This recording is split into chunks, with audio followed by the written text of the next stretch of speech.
Okay, so artificial intelligence. It feels like it's just everywhere now, doesn't it? From your phone suggesting things to, these huge systems running industries. It really does. And the headlines just keep coming almost daily. Hmm. It's a lot to keep up with. Exactly. It's easy to feel a bit lost, like how did we even get here? And maybe more importantly, where is all this heading? Right. So today we thought we'd do a deep dive. We're going to unpack the distinct generations of AI.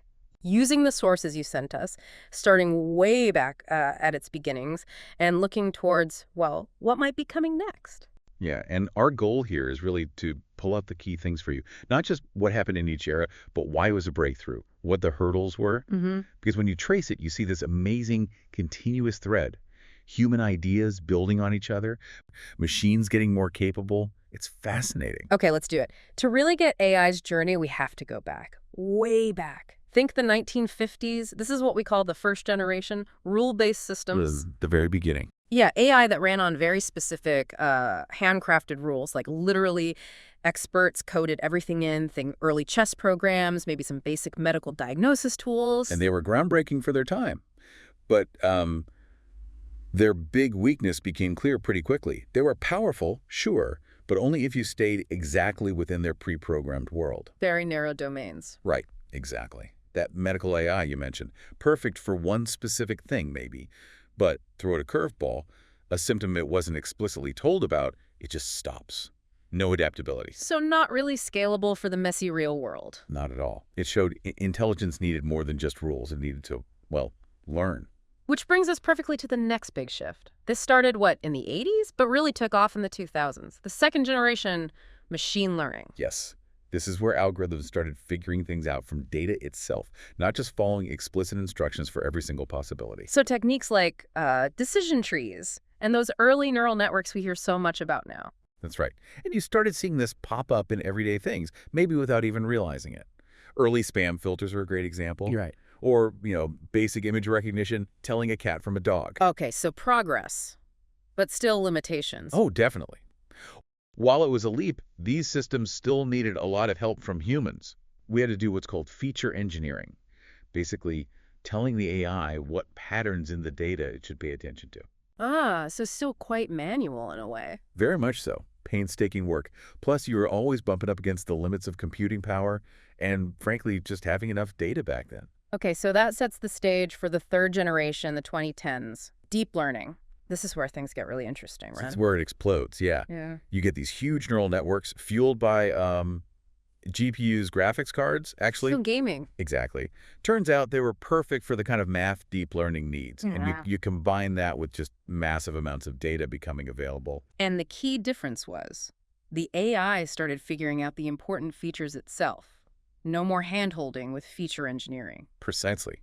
That automation was the game changer. Suddenly, AI got incredibly good at really complex stuff. Think speech recognition that actually works well, computer vision that understands images deeply, natural language processing that feels much more nuanced. AlphaGo beating the Go champion. Early language models starting to sound coherent. That's this era. Those are the hallmarks, yes. Absolutely huge leaps.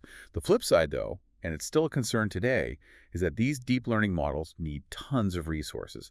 Lots of computing power, massive data sets. Right. Raising questions about, efficiency and who can actually afford to build these things. Exactly. Accessibility is a real issue. Which brings us kind of up to the present day, the 2020s, the fourth generation. We're calling it general purpose AI. Yeah, are moving towards it. We're seeing AI become much more versatile. These multimodal systems that can work across different kinds of information, text, images, code, sound. So not just doing one thing well, but handling lots of different tasks. Generating text, creating images, even reasoning. That's the direction.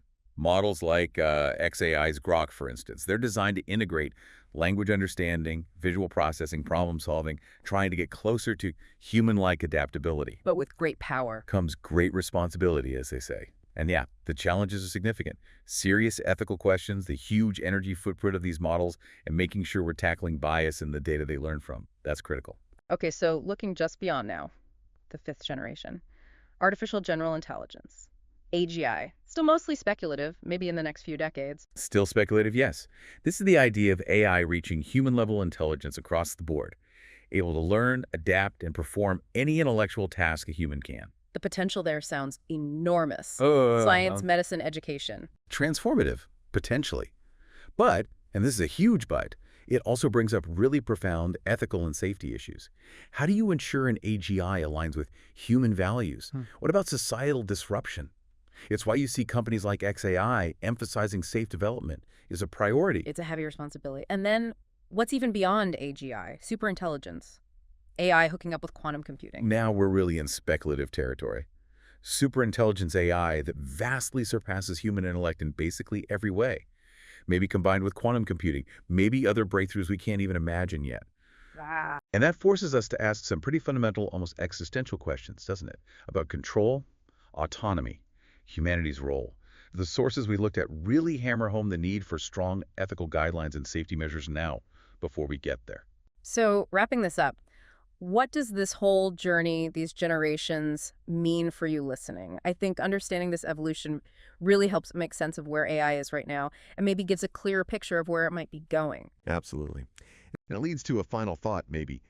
Given this incredible pace, from simple rules to potential superintelligence, what's our responsibility in guiding how these technologies develop? And maybe, what stands out to you about how we as humans might need to evolve right alongside AI? Something to think about.